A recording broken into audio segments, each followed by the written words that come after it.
Hey, my name is Matthew Smith. I teach guitar. I've been teaching for about 30 years, and this is the first video in a series of videos I'm doing where I'm just going to go over all of the things that I go over with like every kind of guitarist I've ever taught, whether you be acoustic, electric guitarist, a bass guitarist, or a classical guitar, any kind of guitar. I think all of us, all the different types of guitar still come back to some fundamental things. And a lot of this stuff I did not know about when I first started. And some of this stuff you have to really be taught because it's not obvious. And some of the things we do that feel so comfortable and natural at first end up becoming these really famous bad habits. And you would have no idea when you're first learning, especially if you're self-taught or you're learning from players that play that way. So we're going to go over in this lesson how to sit with the guitar.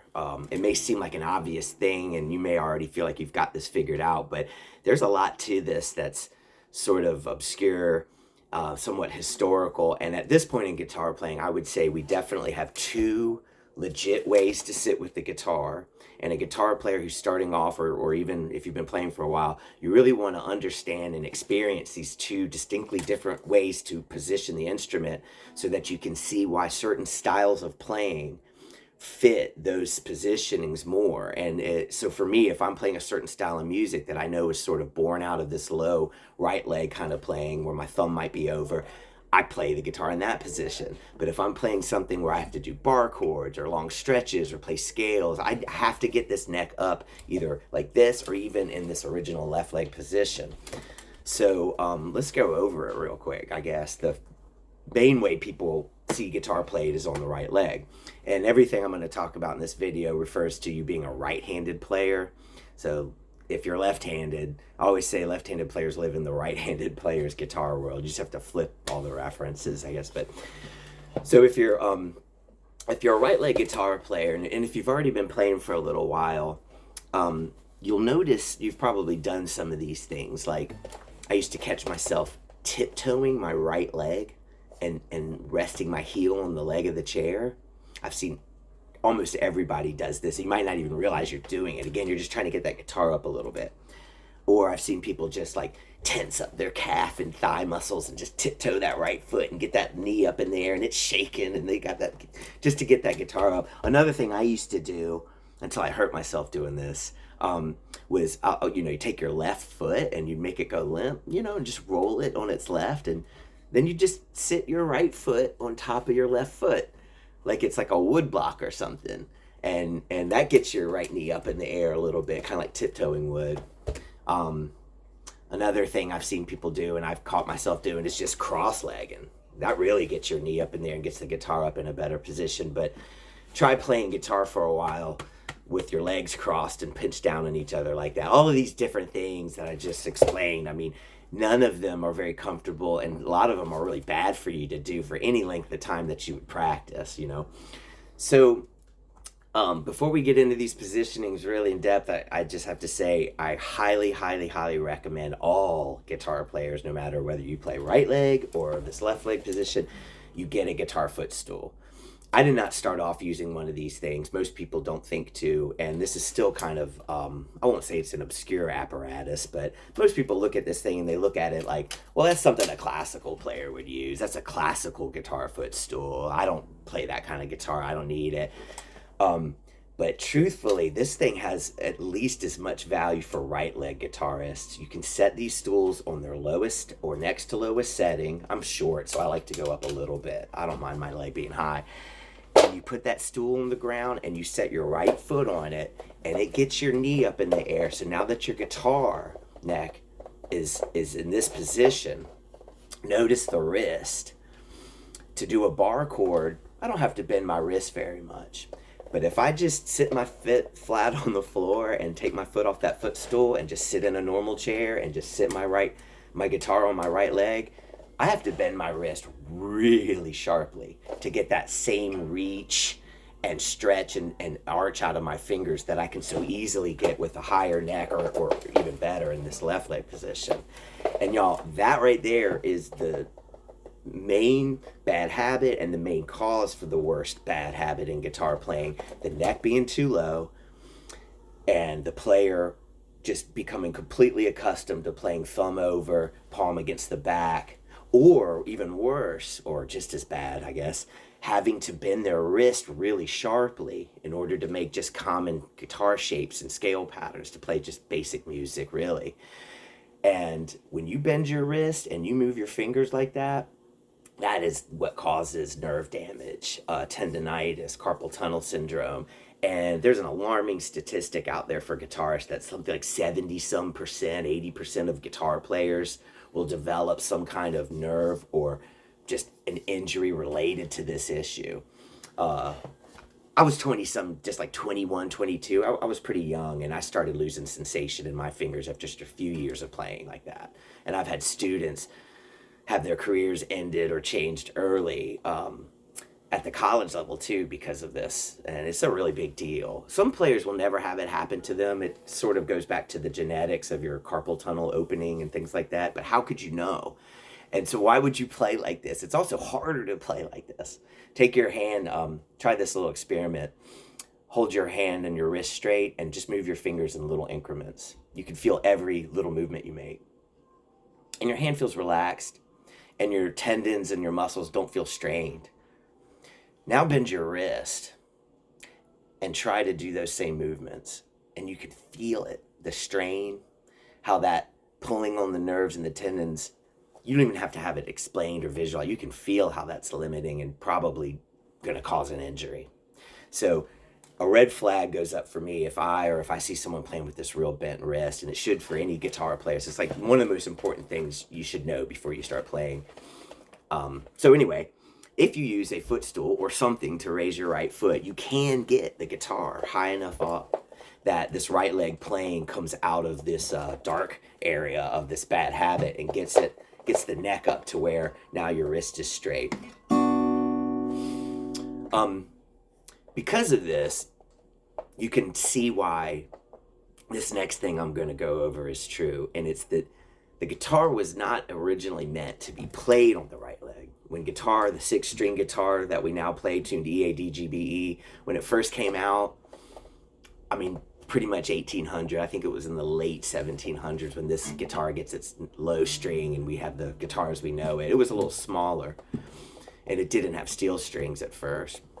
But everybody played it on the elevated left knee. That was just how you played guitar. All the top guitar stars at the time, they taught and they published books and methods that show this in different ways. And usually the player would use some kind of a footstool, something to elevate the left foot. So if you take this guitar footstool and you set it on one of its higher settings, you can get this thing to raise your left foot about, anywhere from 8 to 10 or so inches off the ground. Now, when I set my left foot on this elevated stool, my left knee comes up in the air. And what I do is I sit the guitar in this little area between the two bouts. I call it the valley. So I sit the valley of the guitar down on the knee. You don't want to prop the guitar on your knee at the bouts like that. You just want to let it sit. And then it's your arm coming over that holds it in place. So you don't have to hold it up with your left hand. Notice if I look to the left, the tuning machine for the thickest string number 6, is pretty much across from my eye level. And that's what most of the guitarists would say is the angle you want to achieve with the neck. You want to look to the left and see that the headstock is pretty much parallel to your eyes, your forehead. And then when you bring your left hand up to the guitar, you don't have to bend your wrist or crane your back or dip your shoulder or twist yourself at all to be able to reach all of your fingers on all of the strings, to have maximum stretch and posture that your hand can achieve from the highest notes on the guitar all the way down to the lowest notes. And without a doubt, no matter what kind of guitar you play, I mean, the older I get, the more I realize this really is the best way to sit with the guitar, whether you think it's just for classical players or it looks nerdy or weird or you're not used to it. I went through all that, but I finally realized this is probably the best way to play. So why did guitarists start playing on the right leg? What happened? I'm not exactly sure, but the best way I can kind of figure it out from what I've studied and learned about is that when the strings went steel, and the steel strings put a much more pressure on the instrument and the wooden body than the gut strings did. So the guitars had to be rebuilt with stronger supports, with the metal truss rod and this bigger, what they call dreadnought body. So this modern steel string guitar is a bigger guitar than what most people were playing on before. And the playing style started to change. Originally, guitar was a solo instrument. People wrote pieces where your fingers did all these different melodies, and it was looked at like a piano or like a string quartet. You composed pieces for it.